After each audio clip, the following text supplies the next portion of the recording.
ఈరోజు మీకు రియాక్ట్ గురించి చెప్తాను. సో, స్టార్టింగ్ కాడి నుంచి స్క్రాచ్ కాడి నుంచి చెప్తాను. సో, కొంచెం కేర్‌ఫుల్‌గా వినండి. అండ్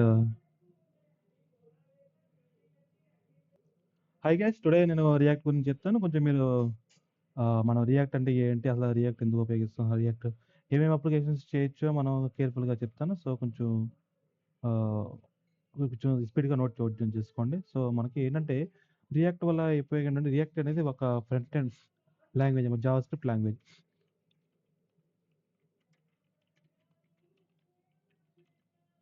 జావాస్క్రిప్ట్ లాంగ్వేజ్ అనమాట. దీంతో మనం రియాక్ట్, లారా, Vue JS and some other frameworks ఉన్నాయి రియాక్ట్‌లో. ఫ్రంట్ ఎండ్ జావాస్క్రిప్ట్ టెక్నాలజీస్‌లో. సో, బట్ రియాక్ట్ అనేది popular. It is developed by Facebook. And మనకి సో, మనం ఏదైనా వెబ్‌సైట్ ఫుల్ స్టాక్ డెవలప్ చేయాలంటే ఫ్రంట్ ఎండ్ టెక్నాలజీస్ వచ్చుండాలి, బ్యాక్ ఎండ్ టెక్నాలజీస్ వచ్చుండాలి అండ్ డేటాబేస్ వచ్చుండాలి. ఫ్రంట్ ఎండ్ అంటే for example Vue JS and React JS అనుకోవచ్చు. బ్యాక్ ఎండ్ అంటే మన లారావల్ గాని, జావా గాని, పైథాన్ గాని అనుకోవచ్చు. డేటాబేస్ అంటే మనకి మాంగోడీబీ గాని, మైఎస్‌క్యూఎల్ గాని సమ్ డేటాబేస్ టెక్నాలజీస్ అనుకోవచ్చు. ఫర్ ఎగ్జాంపుల్ రియాక్ట్‌ని ఎక్కువ ఎందుకు ఉపయోగిస్తారంటే రియాక్ట్‌ని ఒక మనం సింగిల్ పేజ్ అప్లికేషన్స్ డెవలప్ చేయొచ్చు. అంటే for example for example YouTube తీసుకున్నాం అనుకోండి. యూట్యూబ్ గాని సమ్ అదర్ అప్లికేషన్స్ చూసుకుంటే ఏం జరుగుతుందంటే ఇప్పుడు if you click on anything it will not reload the website. ఆహ్, get the data from that component. That is the thing happening in a single page application. ఒకసారి YouTube చూడండి. ఇప్పుడు for example నేను YouTube అని type చేశాను. Reload అయింది. So, ఇది skeleton ఒకటి వస్తది. తర్వాత ఇది షార్ట్స్ మీద క్లిక్ చేస్తుంటే పేజ్ రీలోడ్ అయిందా? రీలోడ్ అవ్వలా. సబ్స్క్రిప్షన్ మీద సబ్స్క్రిప్షన్ మీద క్లిక్ సబ్స్క్రిప్షన్ మీద క్లిక్ చేస్తే వస్తది. మీకు యూట్యూబ్‌లో అర్థమై ఉంటది. ఏంటంటే ఇప్పుడు ఫర్ ఎగ్జాంపుల్ ఏదైనా షార్ట్స్ మీద క్లిక్ చేశాననుకోండి. ఇది షార్ట్స్ మీద క్లిక్ చేసి ఇది పేజ్ రీలోడ్ అవ్వకుండా మనకేం జరుగుతుంది షార్ట్స్ అనే యొక్క డేటా తీసుకొస్తది. సబ్స్క్రిప్షన్ మీద క్లిక్ చేస్తే పేజ్ రీలోడ్ అవ్వకుండా ఈ కాంపోనెంట్ యొక్క లోడ్ అవుద్దనమాట. సో, ఇది కాంపోనెంట్ బేస్డ్ అప్లికేషన్ అనమాట. అండ్ మన కాంపోనెంట్ బేస్డ్ అప్లికేషన్స్ కింద కూడా డెవలప్ చేయొచ్చు రియాక్ట్ అనేది. సో, మేజర్ అడ్వాంటేజెస్ అనమాట సింగిల్ పేజ్ అప్లికేషన్స్ వల్ల ఉపయోగాలు. అండ్ ఏదే జరిగింది ఏంటంటే ఇప్పుడు ఫర్ ఎగ్జాంపుల్ ఏదైనా సబ్స్క్రిప్షన్ మీద షార్ట్స్ మీద క్లిక్ చేస్తే మనకేం జరుగుతుందంటే అది ఒక కాంపోనెంట్‌ని కాల్ చేస్తది. ఇది కాంపోనెంట్ బేస్డ్ అప్లికేషన్. ఒకవేళ మామూలుగా ఇంకే కొన్ని వెబ్‌సైట్స్ ఉన్నాయనుకో, రియాక్ట్ గాని, వీజీఎస్ గాని డెవలప్ చేయకుండా ఎందుకంటే ఒకవేళ ఏదైనా క్లిక్ చేస్తే పేజ్ మొత్తం రీలోడ్ అవుద్ది. పేజ్ మొత్తం రీలోడ్ అవ్వడం వల్ల ఏంటంటే అన్ని ఏపీఎస్‌ని కాల్ చేస్తది. సో, వెబ్‌సైట్ ట్రాఫిక్ పెరుగుతది. అది అట్లా కాకుండా మనకి ఏదైతే ఏపీఐ కాల్ అవ్వాలో ఆ ఏపీఐ మాత్రమే కాల్ చేస్తే సో, వెబ్‌సైట్ ట్రాఫిక్ అనేది తగ్గుద్ది. అండ్ లోడింగ్ కూడా తగ్గుద్ది. సో, దీనివల్ల మనకి యూజర్‌కి కూడా ఇంటరాక్షన్ ఫర్ ఎగ్జాంపుల్ అన్నీ లోడ్ అవ్వాలంటే యూజర్‌కి కూడా కొంచెం కష్టం. సో, అది గనక ఏదైతే అవసరమైందో అది లోడ్ అయిందనుకోండి. సో, యూఐ కూడా ఇంటరాక్షన్ కూడా సూపర్‌గా ఉంటది.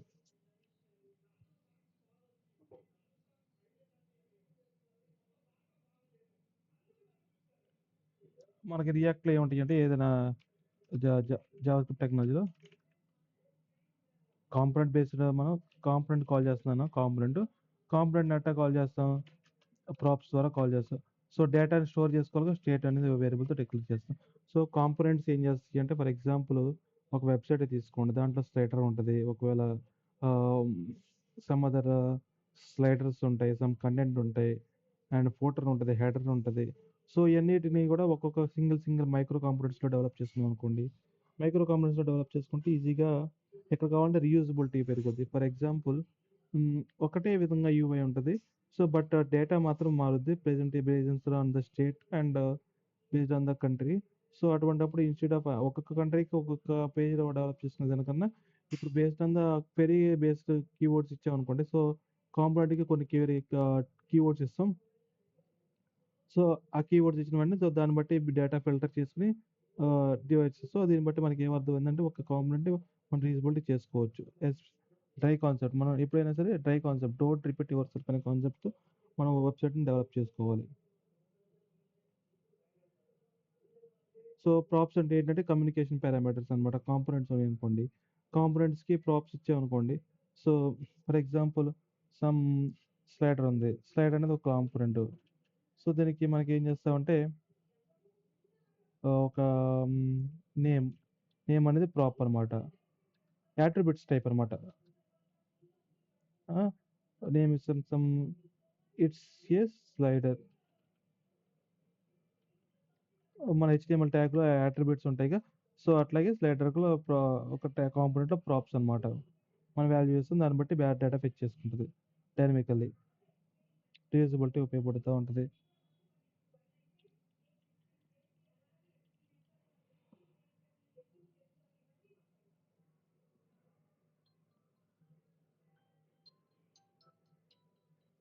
సో, మనం ఈ విధంగా కాంపోనెంట్స్‌ని డిక్లేర్ చేస్తాం.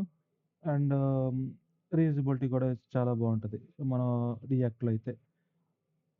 మన ఔట్ సైడ్ నుంచి ఫర్ ఎగ్జాంపుల్ ఇది స్లైడర్‌లో డెవలప్ చేసాం ఒక కాంపోనెంట్. సో, మనం ఇక్కడి నుంచి ఫర్ ఎగ్జాంపుల్ మనం హోమ్ పేజ్‌లో ఉన్నాం. ఈ స్లైడర్స్‌ని క్లియర్ చేసుకుంటే, ఇక్కడి నుంచి మనం డేటా కమ్యూనికేట్ యూజింగ్ ప్రాప్స్ ద్వారా out side to a component అనమాట. ఇప్పుడు ఫర్ ఎగ్జాంపుల్ మనకి ఎప్పుడైతే కాల్ చేస్తామో అప్పుడు స్లైడర్ అనేది డిస్‌ప్లే అవుద్ది. ఫర్ ఎగ్జాంపుల్ పేజ్ లోడ్ అయినప్పుడు స్లైడర్ డిస్‌ప్లే అవుద్ది. So, whenever the action clicks చేసినప్పుడు for example right to left click చేసినప్పుడు స్లైడర్ యొక్క డేటా అప్డేట్ అవుతా ఉంటది. Instead of calling that the slider so, it will update the data to that slider.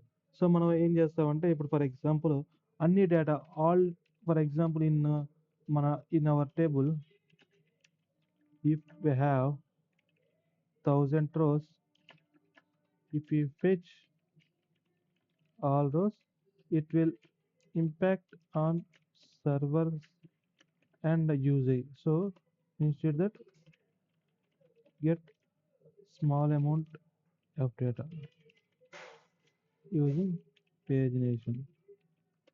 Okay, that's it.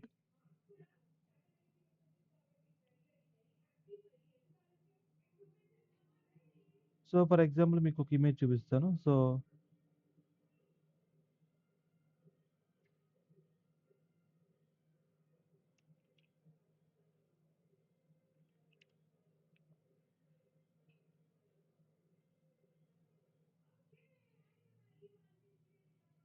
Sliders,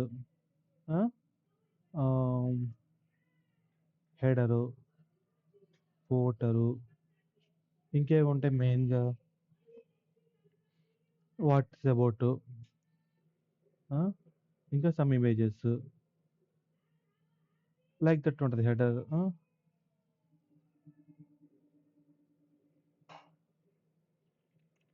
header,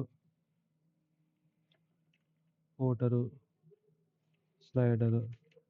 so, ఇప్పుడు for example ఇదే slider గనక మనకి so many పేజెస్‌లో ఉపయోగపడిందనుకో. So, మనం ఒక కాంపోనెంట్ డెవలప్ చేసుకొని దానికి డేటా ఇచ్చుకున్నాం అనుకోండి. సో, ఇది instead of repeating the code we can use number of lines length కూడా also improve, decrease. Header also అంతే. ఫూటర్ కూడా అంతే.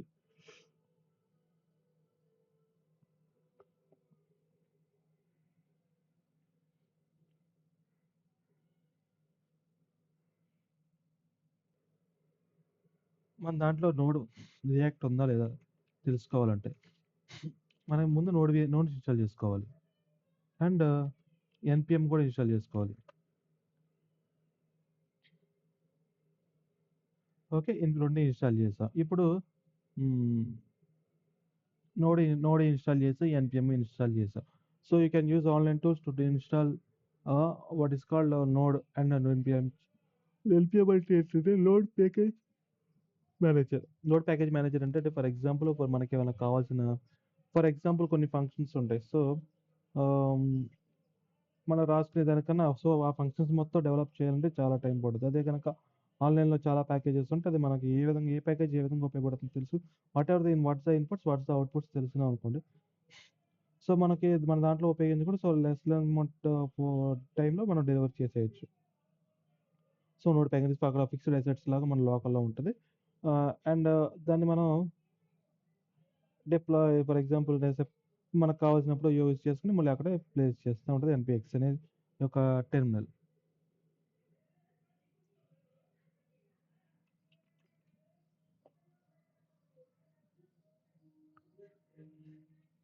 నోడ్ -వి,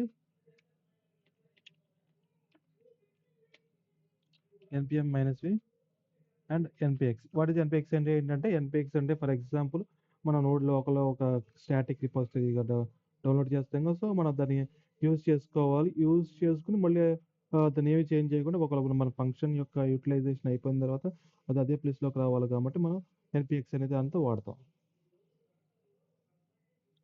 సో, బొమ్మల స్టార్టింగ్‌లో బొమ్మ ఎట్టా ఉంది, లాస్ట్‌లో కూడా బొమ్మ అట్లాగే ఉండేటట్టు చూసుకోవాలి.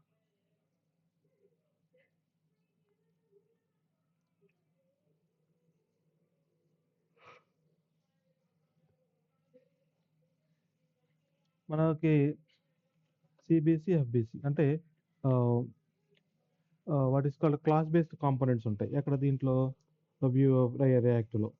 సో, రియాక్ట్‌లో క్లాస్ బేస్డ్ కాంపోనెంట్స్ ఉంటాయి కాబట్టి, సో, దీన్ని క్లాస్ బేస్డ్ కాంపోనెంట్స్ కింద క్లాస్ బేస్డ్ కాంపోనెంట్స్‌లో స్టేట్ ఉండిపోద్ది. అండ్ ఫంక్షన్ బేస్డ్ కాంపోనెంట్స్‌లో స్టేట్ ఉండదు. సో, మన వేరియబుల్ కింద డిక్లేర్ చేసుకోవాలి స్టేట్‌ని.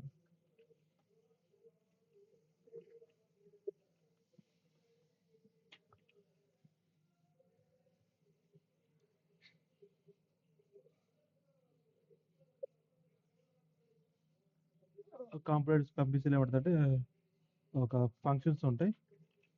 అండ్ హుక్స్ యూజ్ చేస్తారు. హుక్స్ అంటే special type of function. It has special purposes.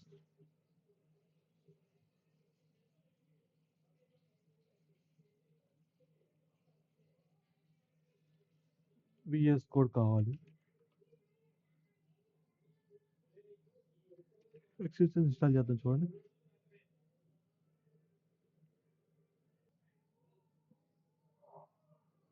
Local install చేయడానికి మన ఈ యొక్క కమాండ్ యూజ్ చేసి మనం లోకల్‌లో ఇన్‌స్టాల్ చేస్తాం. It will take time. So, don't bother about that. We will install as soon as possible.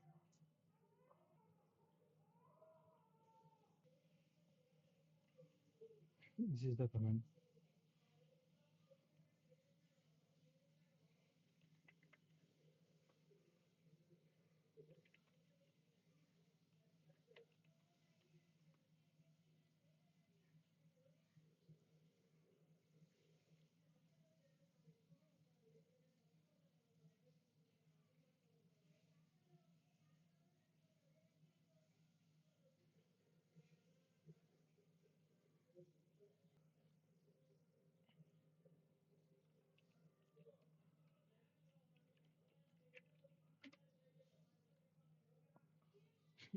ఈ ప్యాకేజ్ డాట్ జేసన్‌లో ఉన్నాయన్నీ కూడా ఇన్‌స్టాల్ అవుతాయి.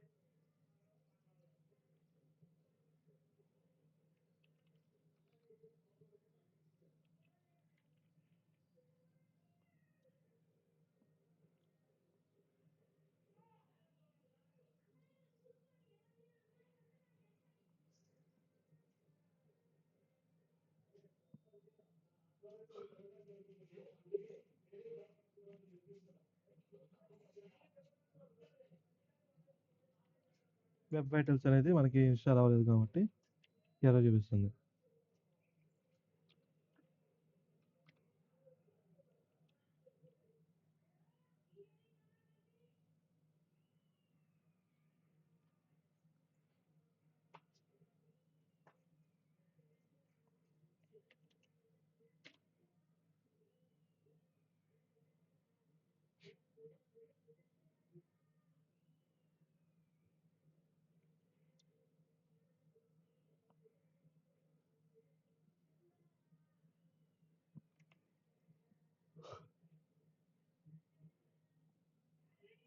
సో, ఈ విధంగా డెవలప్ అయ్యి ఉంటది. ఇది ఎక్కడి నుంచి వచ్చిందంటే చూపిస్తున్నాడు.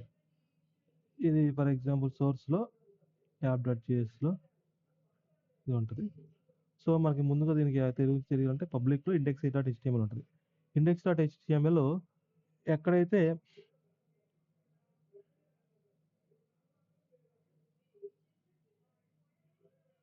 రూట్ ఈ రూట్‌ని తీసుకుంటారు. రూట్‌ని తీసుకొని ఏం చేస్తారంటే సోర్స్‌లో యాప్.js, index.js 2 ఉంటాయి. index.jsలో ఇది రూట్‌ని కాల్ చేసుకొని సో, ఆ రూట్‌ని బేస్ చేసుకొని మనకి ఇయన్నీ కూడా డేటా లోడ్ యాప్ డేటా అంటే యాప్.js. ఇది యాప్.js. సో, ఇక్కడ ఏదైతే ఉందో అక్కడ మనకి index.jsలో కనిపిస్తా ఉంటది.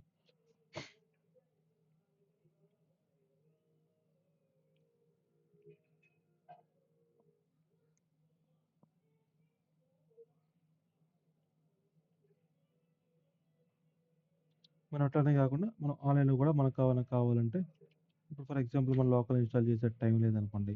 ఆన్‌లైన్‌లో గూడా ఈ యొక్క ప్లే కోడ్ డాట్ ఐఓ ఆహ్, ఈ కమాండ్ ఈ వెబ్‌సైట్ ద్వారా మనం ఇన్‌స్టాల్ చేసుకొని చేసుకోవచ్చు. అదే విధంగా కూడా ఉంది. ఒక వెబ్‌సైట్ పేరు చెప్తాను.